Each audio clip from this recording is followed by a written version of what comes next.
Welcome back to We Lead Anyway. I'm Noelle, senior leader, career coach, and your host. Hey, did you know that season 2 means that you can watch this on YouTube now, not just listen to it? I know. All right. I just want to start this out with a statement. The statement is your external life is just a printout of your internal settings. You want to just hear that again? Yeah, I'm not just talking about positive thinking or vision boards or affirmations, even though I do all of that stuff, but I'm talking about something that can be more complex or maybe just uncomfortable than that. It's the fact that the way you think, the way your body holds stress, the stories running on a loop in your subconscious, all of it is quietly, constantly, and very efficiently building the life that you're living right now. The career, the relationships, the opportunities that keep showing up or keep not showing up, the version of yourself you bring into a room. And most people have no idea it's happening because it doesn't feel like construction. It feels like Tuesday. So I want to define the thing before we go deeper because internal conditions sound like, I don't know, a weather forecast. And I want to be specific. So your internal conditions are four things working together at all times. It's your mindset, the conscious narrative you run about yourself and the world, the subconscious patterns, the older, deeper programming that you didn't choose and you mostly can't see, your nervous system state, whether your body thinks it's safe or whether it's quietly braced for running from a lion, and then your energy. And yes, it's a thing because pretending that humans don't operate on a frequency is, I will fight you.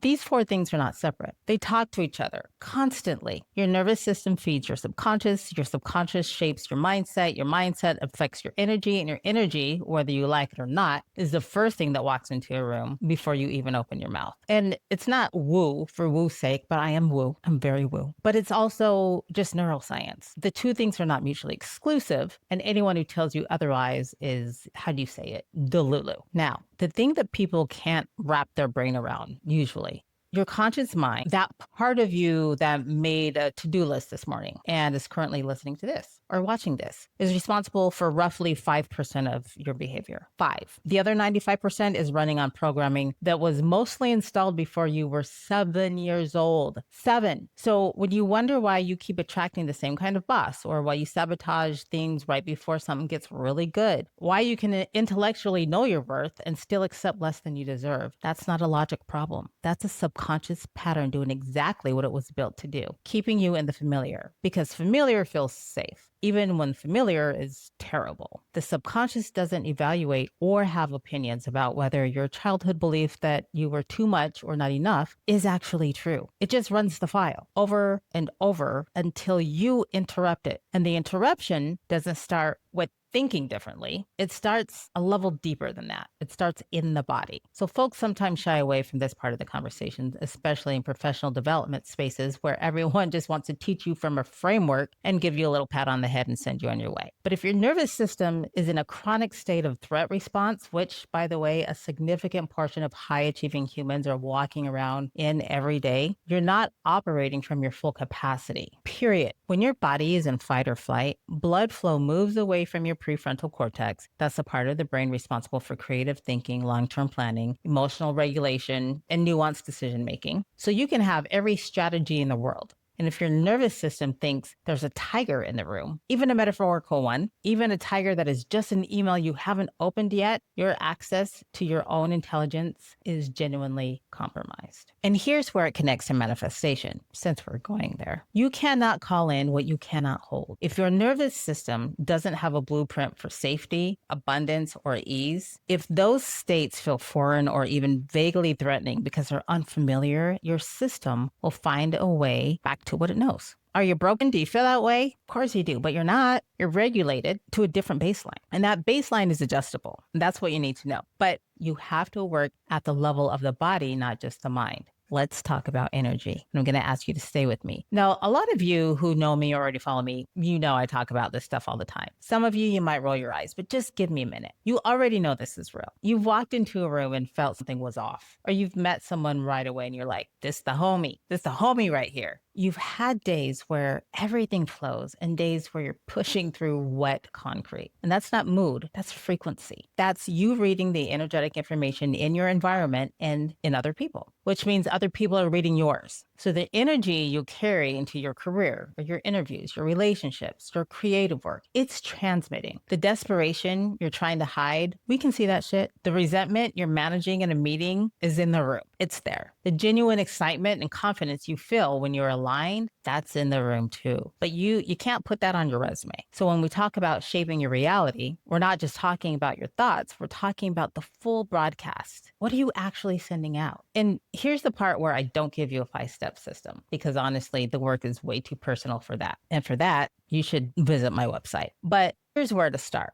Get honest about your baseline, not your aspirational baseline, your actual default. When no one's watching, when nothing's happening, what does your inner monologue sound like? Is she a dick? Because mine is. What does your body feel like? Is it tense? Are you braced? I always have to unclench my jaw. You guys find yourself doing stuff like that? Are you vaguely just waiting for something to go wrong all the time? That's your baseline. And your baseline is your baseline for everything. So start noticing the pattern, not just the problem. When something keeps happening in your life, a dynamic that keeps repeating, you're dating the same guy, or your job puts you in a rut every other year. Stop asking what's wrong with the situation and start asking what in you is familiar with this. And that question will take you somewhere super valuable. It's very useful. I want you to work with your body, not just your brain. Regulate your nervous system. Breathe, move, sleep, self-care, not self-care like bath bomb and a nice glass of wine, but as literal recalibration of the system that runs your life. The most high leverage thing many overachieving, overthinking people can do is slow down. Just slow down long enough to let their body catch up to where they want to go. And then get serious about what you're practicing. Every thought you repeat is a vote for a belief. Every story you tell about yourself is either building the internal architect of who you are becoming or reinforcing who you have been. And you don't have to be relentlessly positive, but you do have to be intentional.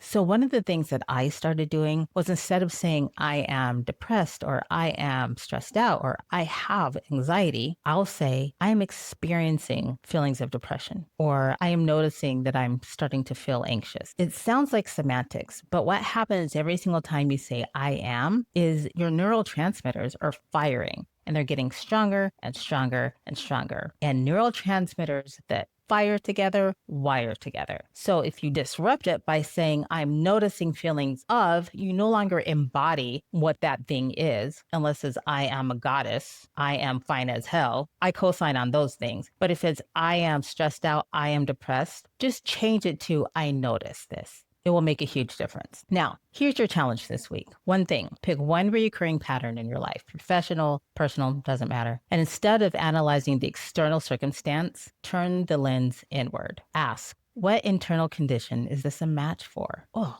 I love that question. What do I believe about myself that makes this outcome familiar? Yes. Sometimes it's, woe is me. See, I told you everybody hates me. Or sometimes it's, I told you I'm the luckiest bitch alive. But ask yourself, what in you would have to shift to see a different experience out there? So what in you do you have to shift to see a difference outside of you? And you don't have to answer it immediately. The question itself starts doing the work. And your internal world is not, it's not a soft topic. It is the most high leverage place you can invest your attention, because when that changes, actually changes, not just intellectually shifts, like, yeah, I get that, but everything downstream changes with it. And that's the work. And it's uncomfortable. And it's nonlinear, and it's absolutely freaking worth it. So do me a favor and drop in the comments what pattern you're looking at this week. I mean it. Let's make this a real conversation, because I want to know. And share this with someone who's been blaming the outside for too long. If you have a topic you'd like for me to discuss, email me at noelleleadsanyway@gmail.com. And if you're interested in personal or professional development and coaching, please visit leadwithnoelle.com. Until next time, go take up space.